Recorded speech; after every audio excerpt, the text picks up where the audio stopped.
militer Rusia melancarkan serangan udara ke kota Zaporizhia, Ukraina, yang menyebabkan puluhan warga sipil terluka. Otoritas setempat melaporkan bahwa serangan tersebut terjadi pada Rabu, 17 Desember 2025, waktu setempat dan berdampak pada sejumlah kawasan permukiman serta fasilitas sipil. Insiden ini kembali menyoroti situasi keamanan yang rapuh di wilayah selatan Ukraina, khususnya di Zaporizhia, kota industri strategis yang kerap menjadi sasaran serangan sejak dimulainya invasi Rusia pada Februari 2022. Data dan kronologi serangan. Dilansir Reuters, Kamis, 18 Desember 2025, Kepala Administrasi Militer Regional Zaporizhia, Ivan Fedorov, menyatakan bahwa sedikitnya 32 orang mengalami luka-luka akibat serangan udara tersebut. Menurut Fedorov, seluruh korban berasal dari kalangan warga sipil yang tinggal di kota itu. Layanan penyelamatan sebelumnya melaporkan jumlah korban sementara sebanyak 30 orang. Dari jumlah tersebut, 5 diantaranya merupakan anak-anak.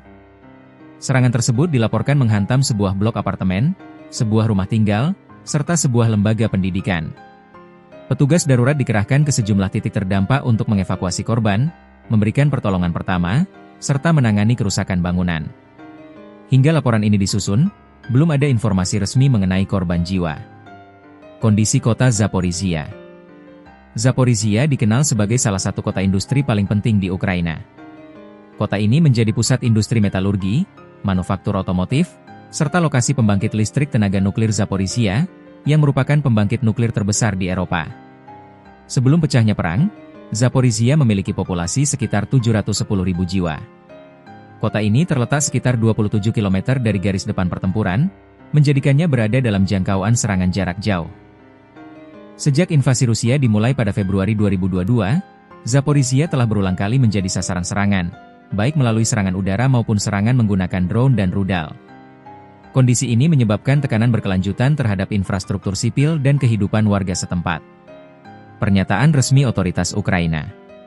Ivan Fedorov menyampaikan bahwa serangan terbaru tersebut kembali menargetkan kawasan permukiman, sehingga berdampak langsung pada warga sipil. Ia menegaskan bahwa aparat setempat terus melakukan pendataan terhadap korban dan kerusakan yang ditimbulkan. Pihak berwenang Ukraina belum merinci jenis senjata yang digunakan dalam serangan tersebut. Namun, serangan udara Rusia dalam beberapa bulan terakhir kerap melibatkan penggunaan drone dan rudal jarak jauh. Hingga saat ini, belum ada pernyataan resmi dari pihak Kremlin terkait serangan spesifik di Zaporizhia tersebut. Klaim dan situasi wilayah. Pada akhir 2022, Rusia mengklaim telah mencaplok wilayah Zaporizhia bersama dengan 3 wilayah Ukraina lainnya di bagian timur dan selatan.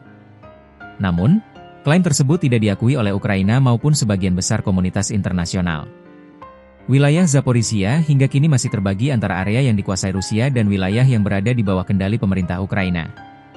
Situasi ini membuat kota Zaporizhia berada dalam kondisi rawan, meskipun tidak sepenuhnya berada di garis depan pertempuran. Konteks diplomatik dan internasional. Serangan terbaru ini terjadi di tengah upaya diplomatik yang terus berlangsung terkait konflik Ukraina.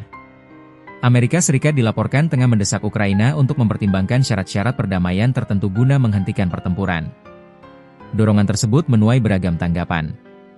Sejumlah pengamat menilai bahwa usulan tersebut berpotensi menguntungkan Kremlin, sementara pihak lain menekankan pentingnya mengakhiri konflik yang telah berlangsung hampir 3 tahun dan menimbulkan dampak kemanusiaan luas. Namun, hingga kini belum ada kesepakatan konkret yang diumumkan terkait perundingan damai antara kedua belah pihak. Analisis umum. Pengamat konflik menilai bahwa serangan terhadap kota-kota industri seperti Zaporizhia menunjukkan bahwa konflik Ukraina masih jauh dari penyelesaian. Kota dengan nilai strategis ekonomi dan energi dinilai memiliki signifikansi tinggi, baik dari sisi militer maupun politik. Serangan yang berdampak pada warga sipil juga kembali menyoroti tantangan perlindungan penduduk di wilayah yang berada dekat dengan garis konflik. Meski demikian, informasi mengenai target dan tujuan militer dari serangan tersebut masih terbatas dan memerlukan verifikasi lebih lanjut. Di sisi lain, meningkatnya tekanan internasional untuk mendorong jalur diplomasi menunjukkan adanya keinginan global untuk mengurangi eskalasi. Namun, perbedaan kepentingan dan posisi politik kedua pihak membuat proses tersebut berjalan lambat. Serangan udara Rusia ke Zaporizhia yang melukai puluhan warga sipil kembali mempertegas dampak konflik terhadap kehidupan masyarakat Ukraina. Sebagai kota industri penting yang berada dekat garis depan, Zaporizhia terus menghadapi risiko keamanan tinggi. Sementara upaya diplomasi terus dibicarakan di tingkat internasional, situasi di lapangan menunjukkan bahwa warga sipil masih menanggung beban besar dari konflik yang belum menemukan titik akhir.